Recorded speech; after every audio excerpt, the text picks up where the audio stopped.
Parker Moore's a guy that both of us feel like should get more interest. Yes. This game really served to reinforce my opinion on him, Ryan. He's got great size. He's fast. And he plays physical and downhill.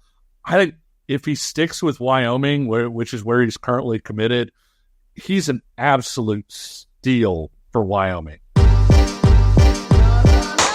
Thanks for listening to KC Sports Network, proudly presented by Emprise Bank.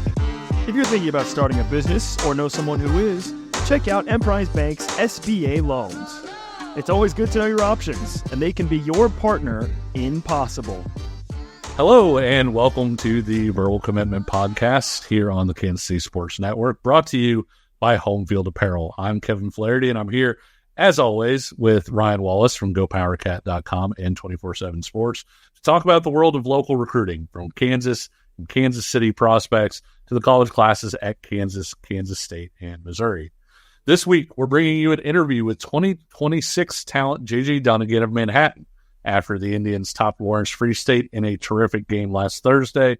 Free State came back to make things interesting, but ultimately Manhattan, which has had a lot of postseason success here the last few years, pulled out a 38-28 victory. As always, if you like what you're hearing, hit that subscribe, like button, or leave us with a 5-star review wherever you get your podcast, like Apple or Spotify. All those things help us to grow the show, and they get us in front of more people like you.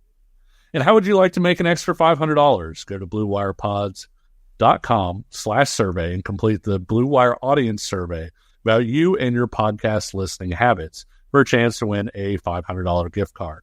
Not only can you win that money, your answers will help us create a better viewing and listening experience, improving the show in the process. That's BlueWirePods.com/survey, which should be linked below, where all you have to do is answer some simple questions for a chance to win $500. Ryan, before we get into the local games, we want to kind of send well wishes out to Missouri quarterback commitment Matt Zollers, who suffered a season-ending broken ankle in the fourth quarter of Springford's loss to Downingtown West. Zollers was one of the first guests we had on this show. He's a great young man with a bright future. Heal up well, Matt. Got a lot of football and life ahead of you, and you have some fans rooting for you on this show. On Thursday, Verbal Commitment went out to see Lawrence Free State take on Manhattan. And while Manhattan held three different 17-point leads at 17-0, 24-7, and 31-14, Free State closed to within 31-24 in the fourth quarter before Manhattan broke free for the final touchdown. Ryan, there were a lot of guys in this game that we've both seen before, that we're both very familiar with. But I'm going to start with our unsung star of the week, where we try to focus on a player who maybe doesn't get as much recruiting attention. In this case, it's do-it-all Manhattan quarterback Carter Asen. He scored 3 touchdowns, including a 71-yard run where he somersaulted into the end zone, drawing a flag in the process. And he reported a Butler County Community College shortly afterwards. What do you think of Asen? Well, you got to see him in person. I just got to go off the highlight tapes, and as you can see in this one, this is the first play that you were talking about, which did draw a flag, as you see right there. That probably did not make Joe Schartz very happy. But, I mean, dual threat kid, and I think you said he can throw the ball well enough, but yeah, this strikes me as a kid that, again, Butler County sees the potential as an athlete. Maybe it's on defense. Maybe it's on offense. Maybe as kind of a player that they feel like they can get the ball into their hands. Actually, that highlight, I'm glad I just remembered that third clip there. You see the headiness of him to stay in bounds and not go out of bounds to let the clock go. That was deeper into the game. But again, I think, Bryce Veneri down there in Butler probably sees a guy that is just so lethal with the ball in his hands and comes from a good pedigree. I didn't realize that his father was the former Garden City coach, Coach Asen at Garden City Community College, and he's been a number of other places. But the pedigree there, being a coach's son, the football IQ is going to be strong, and just a kid that I think you're right deserved the unsung star of the week, because he's flying under the radar for a kid that's as athletically gifted as he is. He certainly wasn't the only Manhattan standout in this win. JJ Dunnigan's a guy we're both incredibly familiar with. We've seen him at camps. We've seen him in different settings. And in this one, he returned a kickoff 99 yards for a touchdown while making plays on both sides of the ball. So, Ryan, what do you like about Dunnigan? Yeah, you'll see the kickoff highlight in a little bit, but there you saw him, again, the versatility. Here he is as a cornerback on the far side of the field, gets beat on the stutter step, and then that length that he has to make up ground is so impressive. And then on this clip, it was exciting to see him play some offense this season. I think he's done it in the past, but they're starting to make him a little bit more of a focal piece. You see the deception, the quickness for a kid his size. That first clip, you were able to see him more, I think, at the position that we see him at best in terms of longevity for the future, which is that kind of rover safety role. At K-State, they call it a jack. I think he could play free safety, strong safety. He's got just incredible natural gifts that make him such a wanted player at the college level. And I'm excited to see where that recruitment goes, because I think we have him right now at number 2 behind Ian Tremer. But Kevin, the upside for Dunnigan is as high as anybody in that class next year. And again, the versatility and the athleticism he has with the size is something that everybody's salivating over if you're a coach in the defensive backfield. Cover skills, ball skills, natural athleticism in that body, with that kind of height and length, it's a good combination. Kevin, is there anybody that Dunnigan reminded you of now that you got to see him in pads, got to see him play a variety of different roles? Like, is there anybody that you've covered in the past or you watch on Saturdays or Sundays that you see a little bit of JJ Dunnigan in? It's kind of tough because I don't know that it's anybody specific, but I think you'll pick up on this. Mac Brown, Texas, like all their DBs look the exact same, right? Like they were all like 6'1", 185 pounds, like safety looking kids who could cover, who could do different things. He reminds me of one of those types of kids, like an Aaron Williams or somebody like that was on those teams with the size, the length. He's got some physicality with him. He could be a corner, like you were saying, especially, in the right system where you're going to put him in certain positions. But I really think with how much people ask safeties to do it in today's college football, he really fits that role so well because he's going to cover and play the ball so much better than your average safety, while also giving you the other things that you want your safety to have. Another 2026 guy in that game that both of us are really high on, Free State offensive tackle Braden Willis. I thought he was as advertised, and I mean that in a really positive way. Huge framed kid, obviously. Ryan, it's really tough to beat that combination of both the frame potential, where the body's going to get really big, and kind of what you see naturally from him in a pass protection standpoint. Mm-hmm. I mean, I think there's still some things that are a work in progress with him. Sure. But at the same time, I think when you look around the state for 2026 at the offensive line position, I don't know if he's quite as raw as some of the other guys that he's kind of being compared with. I love, again, you can't teach size. Like, you either have it or you don't. And he's the type of guy like a Caden Massey, right, from 2024 that is a legit, 6'7". I mean, he is that tall. He is that long. And I just love, usually when you get guys that are that size, it's so much more about them using their length, and they're kind of more technical. And again, I've kind of gotten into this comparison with Braden before. He's kind of a combination of like a Calvin Clements meets a Scott France. I don't think he's Turner Corcoran, right? Because Turner was just so advanced in his fundamentals and his technicality. But where Calvin, you kind of wanted to see a little bit more aggression from at times, Scott France had that. And I think Braden Willis is going to end up being somewhere in the middle. And that's what's making him so attractive to coaching staffs from K-State, from KU. They know that they've got a player that can be as good in the run game as he is in pass protection. He's been a busy guy in terms of visits as well. It'll be interesting to kind of follow that recruitment as he continues to get more interest.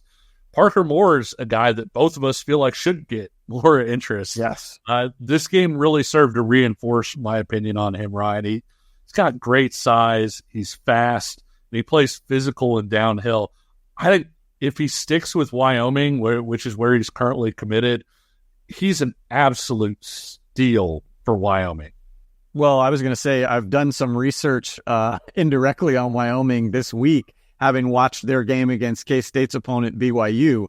And if Parker Moore sticks with Wyoming, my prediction is he'll play pretty early for the Cowboys. And that's both a credit to Parker and, maybe a nod at what Wyoming is now without Craig Bohl as the head coach. That program has a little bit of a ways to go. But defensively, I love when I got to see Parker in the winter at Free State High School.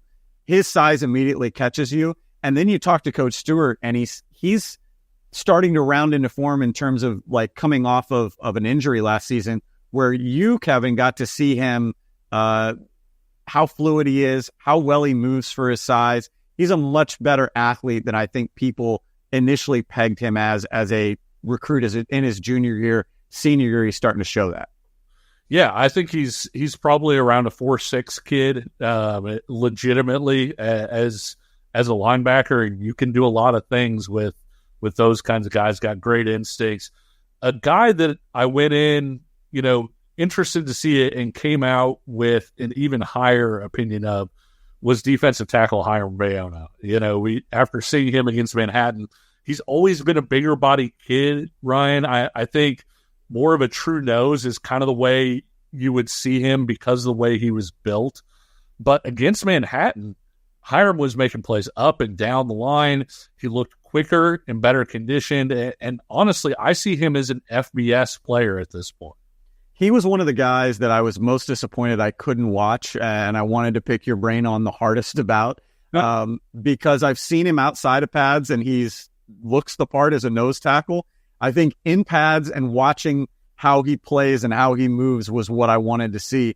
And from what I'm gathering from you, we knew he was a gap plug. We knew he's a run stuffer. He's incredibly physical, incredibly powerful and strong, plays with a great base.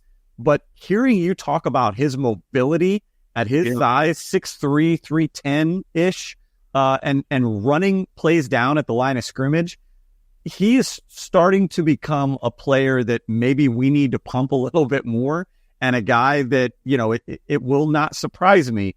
Again, kind of coaches are looking at that 3-game mark, 4-game mark to kind of collect some huddle tape. That collection of huddle tape for Hyam, I think, is going to blow up. The question, as you said, he's FBS. Is it group of 5, or is it more Power 5, Power 4 level? And I think if he sticks around long enough, you're going to have the KUs and the K-States that are going to be at his door begging him for a late commitment this winter. That wouldn't surprise me at all. This was also a great game for guys a little bit more off the beaten path from a recruiting standpoint. In Manhattan, I thought linebacker Landon Dobson was kind of all over the field and was really good. I know we both really like the big back for the Indians. Jaden Hudley, is kind of an athlete guy that could potentially be a linebacker at the next level. He could stick at running back with some of that versatility. He sealed this one with a 42-yard touchdown run as Manhattan was running out the clock. And Ryan, a guy with a K-State tie that, I wasn't aware of heading in, junior pass rusher Evan Middleton. He had a big sack. He showed some promise in that area. He's the son of Kansas State wide receivers coach Matthew Middleton. Yeah, and I don't know where he got the size from. I think, Matthew Middleton is, he's taller than me, but 5'10", 5'11". So, yeah, a name that I wasn't aware of. I didn't know Matthew had a son that old, but, here he was making plays in front of, correct me if I'm wrong, but like 6 different Power 4 coaches from a whole bunch of them. Yeah. 3 from K-State, right? Yeah. 3 for K-State, and KU had their fair share there as well. And speaking of that, that's what we were going to get into. Speaking of sons of college coaches, Free State has no shortage of these guys, including Landon Leipold, son of Kansas coach Lance Leipold. He caught touchdown passes of 40 and 22 yards. After the game, Coach Stewart had kind of mentioned he'd really improved his speed from a year ago. Noah Simpson's a guy that we've watched. We saw him at defensive back at Mill Valley. He's playing running back even more now for Free State because they needed somebody to fill in that position. And Noah's a good, tough athlete, and he's filled in pretty well. A guy I would have loved to see because saw him at a few different stops. I know you did as well, is Draven Samuel, another Kansas coach's son, a guy that we really liked in camps, thought there was something there with the juice he provides in the pass rush. He was out on Thursday, so didn't get a chance to see him. But he's another guy that we liked this summer, right? Yeah, Draven came to K-State camp, worked out. I think they had him with the linebackers, wanted to see kind of how well he moved, I think, laterally. But I think his position that he's going to end up being best suited for could be kind of an outside linebacker role. But, it's going to be that hybrid pass rusher just because I think he bends so well for his size. I don't think maybe he might not even be done growing yet. Great tackler. He'll be a guy that, we'll have to just circle back on and hopefully see some more game tape of this season. A couple more guys from that game to mention really quick. Wanted to give a shout out to Free State quarterback Boston Baker, who showed a lot of toughness. He's torn each ACL in the last 2 years, Ryan. Took some big shots early against Manhattan, only to come out firing and nearly helped them pull out the comeback late.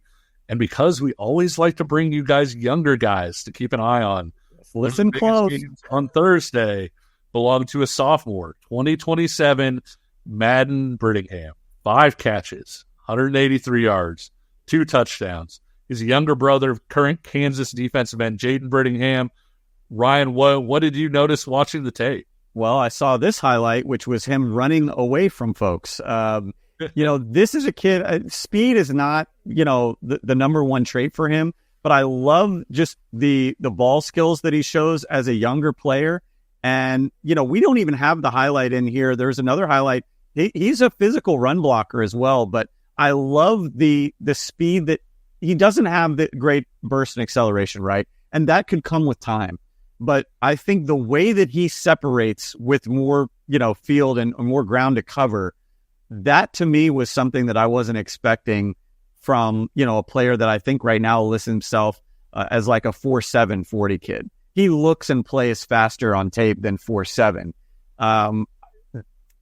I'm curious to see how the body continues to develop for Madden, because if he gets anywhere close to where brother was, and is really in Lawrence already, I think athletically what we saw within this family tree is that they're better athletically than you think they are. They've got more kind of burst and flexibility, and it looks like Madden has more speed to go with that. So if he ends up getting up to the 6'3", 6'4" range, look out, because now you've got the style of tight end, potentially receiver, that is, it is the new thing in football right now. And Free State looks like they've got something special here down the pipeline. Jaden's listed at 6'3", 245 pounds at Kansas. So keep an eye on Madden as he continues to develop and fill out. This week, Ryan, we will be back together again. This time our pit stop is a little bit closer to home as we head to Blue Valley Northwest at St. James Academy.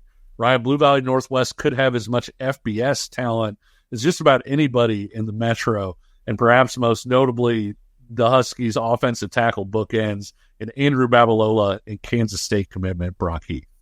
Yeah, I mean, obviously we want to go and maybe pick it at Andrew Babalola's brain a little bit and just see kind of where things are for him. I'm excited to see Brock Heath as a senior. Obviously, he's got, more weight to throw around now. We already knew how technically savvy he was. Yeah. So just to be able to see him one more time. But there are so many younger guys on that Blue Valley Northwest team. I mean, and that's not to take anything away from St. James, because they've got the quarterback that came over from Spring Hill that I'm blanking on the name now. Forgive me. Be sure. There you go. Be sure. You've got Neeson that obviously we've touted on this show before from the summer that I'm excited to see go head-to-head with a team like Blue Valley Northwest and JoJo Scott in their secondary. But the receivers for Blue Valley Northwest, Trevor Garlington, Aiden McGivney, the Baron Marshall, the talented freshman that we, again, have touted on this show. We've yet to see, but the buzz is all the rage right now. This is a huge game from a college recruiting standpoint that I know you and I are really, really, really excited to scout. Yeah, Baron Marshall may have as much buzz for a freshman in the Kansas City Metro as just about any other player at this point. It's early, of course, but having a 6'3" wide receiver who's a freshman who's playing on varsity, you're going to get some of that buzz. Like you said, Coach Radke does such a great job at St. James, and a lot of times does it without kind of that FBS level talent. Never a bad thing when you're St. James and you have a Neeson on the roster. Right. In this case, Sam Neeson, who we've talked about so much on the show. You mentioned Tyson Beshore. Parker Chase had a really nice debut as well. And you look at that defense, and, they've got 5 seniors on the offensive line. The defense, you've got Max Burkett on that defensive line, who I feel like is a pretty good athlete. Hank Schreiner at linebacker has had a nice start to the season. We also understand that St. James could have some talented young players on their way up as well, so really looking forward to that one. We will have our interview with JJ Dunnigan coming up, but first, let's hear from you guys. Do you like our rankings? In previous episodes, we ranked the top 2025s in the metro area and went on to name our top 2026 players in both Kansas and KC-Mo. Think we're way off? Or is there something or someone you'd like to see on our show? One of the best things about recruiting in high school football is the discussion and community that it can bring. And if you have any questions or comments, text us at the KCSN Mint Mobile hotline. We'll read your comments. We may just talk about them on the show. So what do you have to lose? Shoot us a message over at 913-407-6524, and let's talk about it. We also wanted to tell you about our friends at Home Field Apparel. College football season, Ryan, it's a fourth of the way done. I know. The college football season. It is going fast, but it is not too late to gear up for the rest of the season, including the new coaches' jackets that should provide a perfect layer as the temperature changes. And this weekend, it's supposed to get down into the 70s. So, those coaches' jackets could really be a nice. I was going to say, here we go. Forget the coaches' jackets for a second. Okay. I got to show folks this bad boy right here. Oh, that is the new Home Field. Missouri has one. K-State has one. KU, not yet. Maybe still yet to come. The retro-inspired script corduroy hat, Kevin. I had to give a shout-out to that. I saw it on Home Field Apparel's website and was like, how do I get this bad boy? That is a clean look. That will also go well with the coach's jackets or any other piece of Home Field gear. They've got you covered with all sorts of stuff, whether short sleeves or jams, sweatshirts, long sleeves, outerwear, more than 40-plus items a piece for KU, K-State, and Missouri fans to choose from. Head over to homefieldapparel.com and use the promo code linked below in the description, and you can get 15% off your first order. We'll be right back. Looking for tickets for your next event? Tickets for Less is your number one source. Save big on every purchase when you use promo code KCSN at ticketsforless.com. Dealing with big wireless providers can be frustrating when you have unexpected overages, random fees, and always trying to negotiate for a lower bill. With Mint Mobile, you'll never have to worry about gotchas ever again. When Mint Mobile says $15 a month when you purchase a 3-month plan, they mean it. So you can say bye-bye to your overpriced wireless plan's jaw-dropping monthly bills and unexpected overages. Mint Mobile is here to rescue you with premium wireless service starting at just $15 a month. And you can keep all of your high-speed data and unlimited talk and text delivered on the nation's largest 5G network. And if you're worried about bringing your own phone and your contacts, you can bring all of that with Mint Mobile when you sign up for their 3-month plan. So ditch overpriced wireless with Mint Mobile's deal and get 3 months of premium wireless service for just $15 a month. To get this new customer offer and your new 3-month premium wireless plan for just $15 a month, go to mintmobile.com/KCSNVC. That's mintmobile.com/KCSNVC. Cut your wireless bill to $15 a month at mintmobile.com/KCSNVC. $45 upfront payment required, equivalent to $15 per month. New customers on first 3-month plan only. Speed slower above 40 gigabytes on unlimited plan. Additional taxes, fees, and restrictions apply. See Mint Mobile for details. We're back with the Verbal Commitment Podcast, sponsored by Home Field Apparel. We'll have our interview with Manhattan junior JJ Dunnigan here in a few. But first, Ryan, let's kind of take stock of a few players that we've noticed so far this year. Missouri has been going on for about 3 weeks now, and I understand that a couple players on that side of the state line have really caught your eye. Yeah, well, we wanted to make this kind of fun. I took 2 Missouri guys. You will have 2 Kansas kids.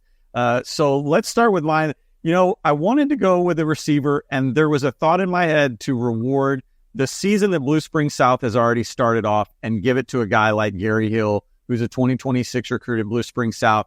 Remember that name. I might revisit him maybe later in the year when we start to talk about some risers in that 2026 class. But I'm going to go with Raytown's Larry Porter IV. This is a player who has gotten off to a tremendous start. Let me read you this stat line. Through 3 games, 30 catches, 501 yards, 7 touchdowns. Kevin, he's averaging 167 receiving yards per game. I got a chance to see him in Manhattan at K-State's Elite Camp over the summer. The ball skills are unreal for this kid. You just see the speed that he has, the breakaway speed, but I think for a player like Larry that's probably 6'2", I think maybe 6'3" in cleats, the way that he can go up and kind of high point a ball, as you saw from that first highlight clip, he is an absolute problem for defensive backs in this area. If you don't get your heads on a swivel and find that ball quickly, he's going to snatch it right in front of your face and then give you the stare down like he did on that first highlight. He is a player that, again, I think we probably haven't done enough for to this point in terms of really pumping him a little bit more because, again, I think he's did everything right through the summer and he still kind of went under the radar, and now he's letting coaches know, I'm still here, I'm still available, come and give me a call. And again, I think what he's done through 3 games is just been tremendous for Raytown and the Jays over there. So he would be my first player. My second player, and again, I kind of thought about going with more offense. I'm going to give a nod to the defense and go over to Liberty North. Divine Jones has been truly divine so far as a senior. A cornerback that I remember watching at Lincoln Prep. He is so savvy. You see him here playing in nickel coverage against Gary Hill and Blue Springs South. He just has a feel for the game, Kevin. It's something. Watch the timing on this clip. He kind of peeks into the backfield, goes underneath that pick route, and still manages to make a play on the ball. I think right now the thing that's holding Divine back is the same thing that held a kid like Ja'Cory Love back for Liberty North in the past, because Divine's the similar playmaker, special teams guy. He's playing more on offense this year, corner, nickel. He can kind of do a little bit of everything. It's the fact that he's probably only about 5'9", 5'10" that's kind of keeping some of the coaches away. I know he's got like a UT Martin offer and some FCS interest there, but I think that he's a player that, again, has a good enough feel for the game and is savvy enough, technically sound enough that, I just think he's a player that's going to make plays on Saturdays, and it would be wise for more coaches to look into him. The good news for Divine is you play for Liberty North, you're going to have a lot of extra highlights to come in the playoffs. So he's got no shortage of time to make up and impress coaches. There are going to be a number of eyes watching Liberty North throughout the remainder of this season, and it'll go deep into November. You picked your 2 from the Missouri side, so I'll head over to the Sunflower State for my 2. I didn't wind up picking this guy, Ryan, but I felt like I needed to mention him. Lawrence quarterback Banks Bowen is having a huge year, and he's coming off a game where the Tulsa commitment threw for 254 yards and 5 touchdowns. That would be great on its own, right? But then you rush for 210 yards and 2 more touchdowns. That's a huge one. We've talked about Bowen on this podcast before, so I decided to kind of switch gears and go with another quarterback, and that's Maize South senior Tate McNew. McNew had a really big year last year. He threw for almost 2,900 yards and had 45 combined touchdowns. And to say that he's like picking up where he left off, oh, look at that dot, Ryan. it might be sliding him a bit because the numbers are there, yeah. But I think the impressive thing might just be the way he's doing it. You're seeing on this clip being able to make throws from different arm angles. The arm looks stronger. He's throwing a great deep ball. His feel for the passing game, his anticipation, all of it's really on point. Their season opener, he completed 17 of 21 passes for 332 yards and 6 touchdowns. I mean, those are video game numbers. And you saw the way that he did it on different kinds of routes, booting sometimes he's eluding pressure. Sometimes it's a straight, hey, it's 3 or 5 steps and bam, the ball is gone. I think he's showing great versatility as a thrower, and I'm really excited to continue to watch him over the course of this season because I do think he's taken a step forward even from where he was a year ago when he was so good. And as for my second guy, I'm going to go back into the Metro on the Kansas side and talk to you about a guy that we mentioned earlier this summer, Olathe West's Tevin Gasway. He's the son of Byron Gasway, a former KU wide receiver. He's got 9 catches for 189 yards and a couple scores so far. That's 21 yards a catch.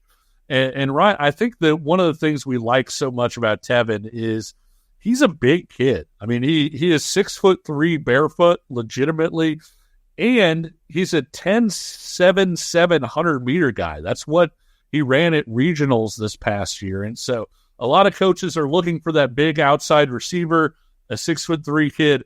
A lot of coaches are looking for a fast guy who runs 10.7 or somewhere around that range. Tevin gives you both. Both of those boxes are checked. And so you were talking about with Hyam and kind of that 3 or 4 game mark, right? Once that tape starts getting out and attention kind of coming off of that, I think that Tevin Gasway is a guy that could see potentially a similar ramp up of interest as people start to see, hey, this is a 6'3" kid who's averaging 21 yards a catch, and he's not just averaging 21 yards a catch by being 6'3". He's also running away from people. Yeah, I mean, those are 2 guys. With McNew, he's a player that he's seasoned, and that's starting to show. But and some of the highlights that we didn't even get to, Kevin, that you actually had pinged me about, like, hey, did you see what he did against Newton or Salina South? He's an athlete too now. He can do some stuff on the ground. But Tevin Gasway, just to wrap up on him, Kevin, it's mind-boggling, I think. And we're not even talking about necessarily the major programs, but like if you're Tulsa, where are you? If you're Arkansas State, where are you? Well, you're Colorado State. All those schools that are right there should be there.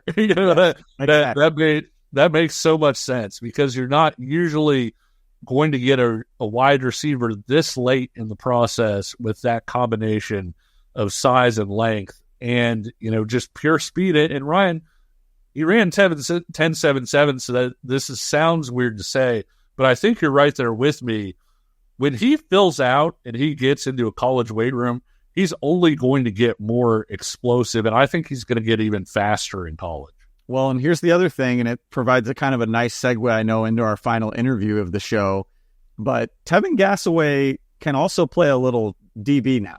Yeah. I don't think he really knows what he's doing yet. He's never played it before, but when K-State flipped him over to that side at camp, he looked like it was surprising how natural he looked. So let's not count out that if you're not overwhelmed with some certain tiny little part of his game as a receiver, look out because you could flip him to the other side and have equal success. You talking about defensive backs who are wide receivers and could flip over.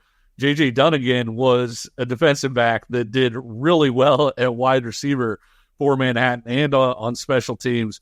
We had a chance to talk to him about his star performance against Free State, along with a lot of the visits that he's planning to take this fall. He's taking a couple to K-State. He's going to see KU multiple times.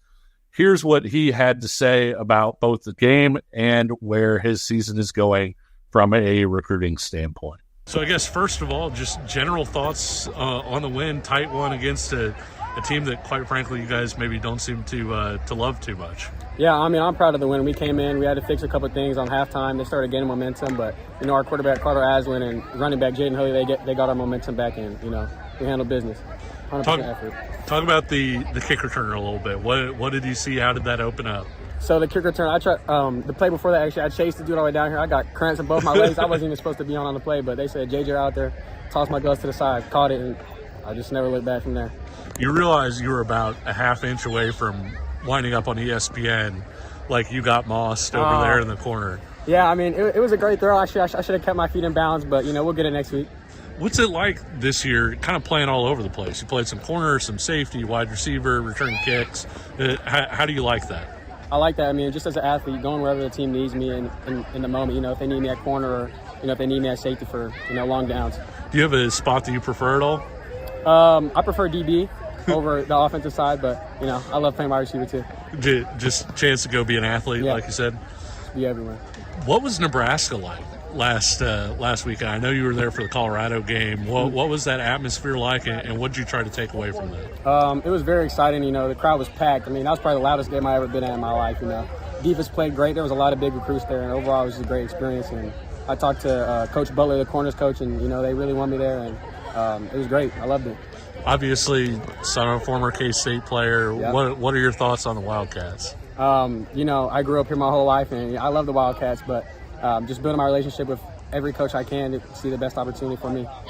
Are there any other schools out there that you really like? You're kind of liking where they're coming from in the recruiting process? Yeah, so I have a couple game visits to Ole Miss, another one to K-State, KU, Michigan, and some schools like Wisconsin, Iowa State reaching out to me, and just taking it all in. Which K-State games are you going to? Because you're going to K-State, Kansas, right? Yeah. And then wasn't there another one that you were? Tomorrow. Tomorrow? Where's Arizona? Yeah, I'll be at that game. Okay. Yep. And which KU game were you going to go to? Do you know yet? Yeah, the Sunflower Showdown. Okay, so you're not going. Okay, yeah, I just didn't know if you were going to a game in Kansas State too. Oh no, I will. I'm going to go to the Kansas versus Houston game.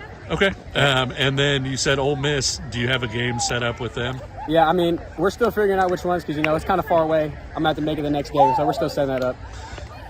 When we look back at this and say JJ Dunnigan picked school X because of blank, what's that blank going to be? What's the reason that you're going to pick schools? I think just the relationship with the coach, how comfortable I feel with them progressing me as an athlete and a student, and just feeling what feels most like home. You guys have played for a lot of trophies here at Manhattan. How do you feel about this team's chance to add to the trophy case? I think we can do it. A lot of guys are going to step up. We don't have a lot of depth. So, if we can continue to stay healthy, I think we have a great shot. And that should wrap it up. Thank you for watching and listening to the Verbal Commitment podcast here on KCSN. If you like what you've seen or heard, leave us a like, subscribe, or hit us with a 5-star rating. And until next time, we'll see you on the trail, and take care.